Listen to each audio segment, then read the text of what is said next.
Okay, well, if I see you've started one of the products, so I'll talk you through the bits and bobs. You've kind of worked out, obviously, some of it. The only bits that you're kind of missing is if you want to add ingredients, if you want to add a kind of allergy lists. These are both held here in the attributes section. And you'll see on this little drop down over here, there's ingredients and allergy information. I have added these in a separate section, which I'll probably mention in a separate thing. But to add ingredients, let's just click on the ingredients, click on add, and you see a lot of values here. It's just basically just type in all your ingredients lists. Once you're finished typing them all in, you can just save attributes. And you can add in your allergy information as well. You can do them at the same time, or you can do separately. It's up to you. Again, just type in whatever the allergist information that comes here. Once you're finished typing up both boxes in, you can just hit save attributes, and that will save the attributes for your particular product. The price of each product goes in the regular price box. So however much you want the price for however many weight. I haven't yet entirely worked. There is a way to do it per weight, but what I've been doing is kind of putting in the description fields the prices per whatever grams. This product short description here is information that would go up in here. So most of the boxes the ones I've entered so far, I haven't entered any information, but that's where that little short description thing goes. It's not quite the same as the box you've inputted here. Obviously that's the description, which you'll see in open this window up here. So the description is where that first box goes in. If you want to add them up on the little top bit as well, you can add the same information into the short product description, and then it'll appear top right. That's probably the only box down here you need to worry about, because these ones they're kind of irrelevant for most of the things you want to do. Linked products is any products. The system itself will, these related products are all connected with this left hand side here. So anything that you kind of mark as the same category and so on will appear in the bottom section. However, you can force upsells and cross sells. So if you want to say, for example, your cigarettes, if you'd entered a cigarette saying this £5 box, in this box here you could sell, but if would you be interested in buying this £10 one instead? So if you have any sort of special products, you can enter the product name in here. If you're typing, you can just type in, start typing the beginning of the letters, and it should bring up a list of products that would match what your product you've already entered. So you can, it doesn't match up with things at the moment. I'm a bad example in this case, but it should take a search for all the products you've saved, and it will find the ones you want to use. Same with cross sells. You can start selling in products you want to use. So that's for using the word chew. See, bring up the two chewing nut ones, which is obviously this one and the different one. So if you start typing the ones you want to use as the cross sells or the upsells, it should bring back a list of products which match that description. And so you can sort of cross sells is basically going to do exactly the same thing as this related products anyway, which the system is kind of doing for you in the first place. However, you can cross sell to other products, and you can upsell to other products that aren't connected immediately. Group product I haven't really used a huge amount, where you can say it's just a matter of you can add multiple things under the same topping. Again, you're kind of doing this same thing with the section category over here. So and I haven't needed to use it yet. So for the title, for the moment, I would say just use the category, which you started to do already for this brains product. You can choose more than one category. You can add new category. I've added a few of them as I've been typing them, which match them. So you can type in for all the Kingsway ones, for all the sort of certain manufacturer ones. You can go through and click multiple things. Some of them are hard boiled, some of them are. I think you've probably obviously you've worked out the tuck shop one because I don't think that's one of mine. So you obviously you've got the hang of that one. Obviously to add new ones, you just press the add new product category box. The images are all down here. The product image is like the main image.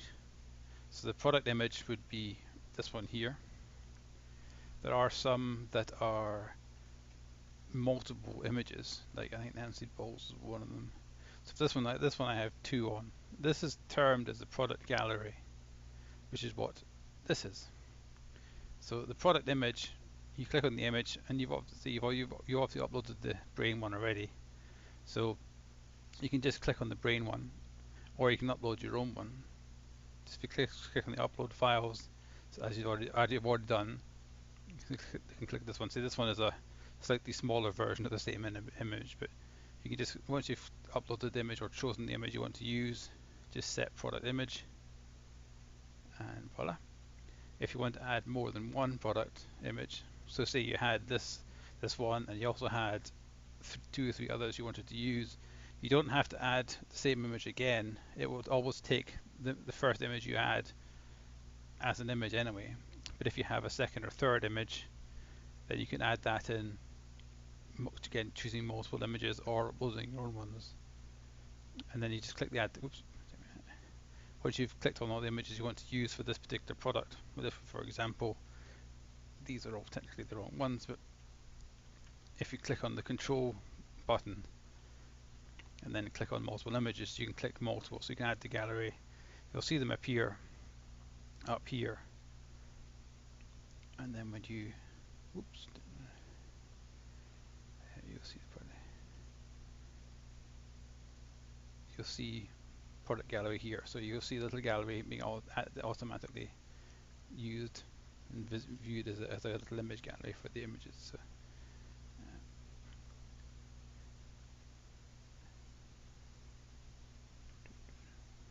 So the images are, to delete them again, you just have to go back in again,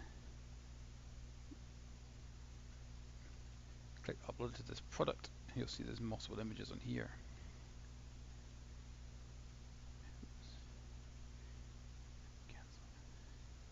And I'm clicking the wrong one. So to delete them, just click the button. I've completely mind blanking there. So just to delete the images again, just delete them, and you'll see them appearing on here. So we'll just add this for the product. Down. Show you what I mean for these things. Just make these. Again, you'll probably need to change the price of these, but because I think I just managed to hit update by mistake.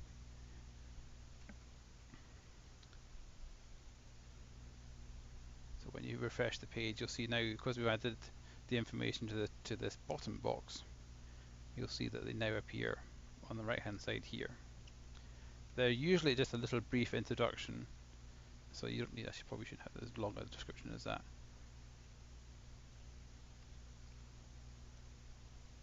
So you see it's a little just a quick brief introduction. This is where in the last site I was adding the prices per 100 grams, whatever. I don't know yet how to add it up here, but there may be a way. I'm not quite sure. If you add in allergies and ingredients and so on, they will appear as other tabs to the right of to the left or to the right of these boxes here. If you wish just to have this text up here and not down here under the description tab, just don't enter anything in this box here. If you keep this first box empty, there won't be a description tab. Most of the time, this is where in this new site I was adding them in this manner, but it's up to you how you wish to do that. Additional information is where your ingredients and allergies will appear. If you don't add any attributes, they won't appear on the page, so don't worry about those. The advanced tab and the shipping tabs, I haven't really worked with because these don't. You're not really. The last time I spoke to you about it, you weren't kind of doing it on a weighted situation. So this is kind of irrelevant for what you're doing because you have a set shipping cost anyway, which is set in shipping classes and so on, rather than it's not set per product. If you come to add in back in your t-shirts and so on, those are done under the variable products. Now I have to remind myself how I did that last time, because it was a mildly complicated process, because there are attributes and settings that have to be done before you come to add a variable product, because a variable product is one where you can add red XL hoodies and so on and t-shirts. So for all the suites, and in fact all the all the suites are going to come under simple products. So when you enter all the suites, you add them as simple products. To add all you have to do is add in a brief description if you wish to put it up here or down here, an image, a price, and obviously the ingredients and attributes, so the ingredients and the allergies if you wish to. And that's basically the basic information. You'll see that once you've added this little information down in this product short description box, you'll see that this excerpt box will appear with the same thing. That's basically what you're adding. You can add the excerpt here, but I would say just for simplicity, keep adding it down here, because it's just easier to work out. Slider images I would ignore, because they're not for the sliders on the product. They're on the sliders of a different area of the site which we're not currently using right now. The gallery save is, as I was saying before, is just add in other. If you had, say, a picture of the bag or a picture of a different color or whatever, you can add the product galleries in here, and they'll just appear underneath, and there'll just be a little gallery that you can pop up and view. It's nothing really complicated. It just shows you the images. So this one I added it in twice, I think. I remember rightly, if it has boxes, but if you just add a product image, then you'll just see it, this big image here, and that's the one that we'll use for thumbnails. That's the one that we'll use for the related products, and for anything on, say, if you had the images on the home page as well. You'll see the products section. It's all using that main product image. So whatever you want to appear as the image on this list is the image you'll add here. So that's the important image. This one is kind of secondary if you have them. Only a few of the ones I've used before had the pictures of the bag and so on. So I would say that this one's an important one. The price obviously is set in general. The inventory you don't really have to entirely worry about. You can go that granular if you want. If you want to manage stock and say you've only got 5 of an item, it will stock take for you. So if once it gets down to one and that last one gets sold, it will take it off the site for you. It's quite good fun in that respect, but again, it's probably not as granular as you wish to be going for what you're doing. But if you do, you just enable your stock. You say you've got 5 of them, and then you can change it in and out, but it'll know once it's sold 5, it can't sell that anymore. So, but for the general ones, I would say just leave them. Shipping out, ignore ship upsells, cross sells, or kind of just type in the product name and you'll be fine. Attributes is where you set the ingredients and the allergy. Information, add them as the separate fields. And advanced is, again, you're not using the menu items, so you don't need to use the advanced tab really at all. And so adding products is actually relatively that simple. You've managed to add the product in the first place. I managed to publish it by mistake instead of keeping it as a draft, but you know how to do the draft part because you've already done the draft anyway. So you've done most of the work. There's not that much left from what you've already done to complete the product, and then the product will appear on the site on the site as it is. So, I'll go and remind myself how to do the variable products in case you want to add in the t-shirts and so on as well. But a basic product ad on the site is basically what you've done already, plus a few little bits more. I would change this obviously because that's obviously not correct.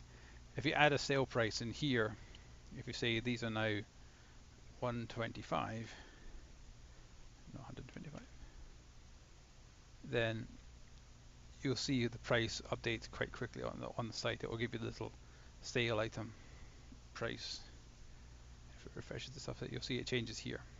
So you can update the price on them all, or can do it in a different section. But that should be products done.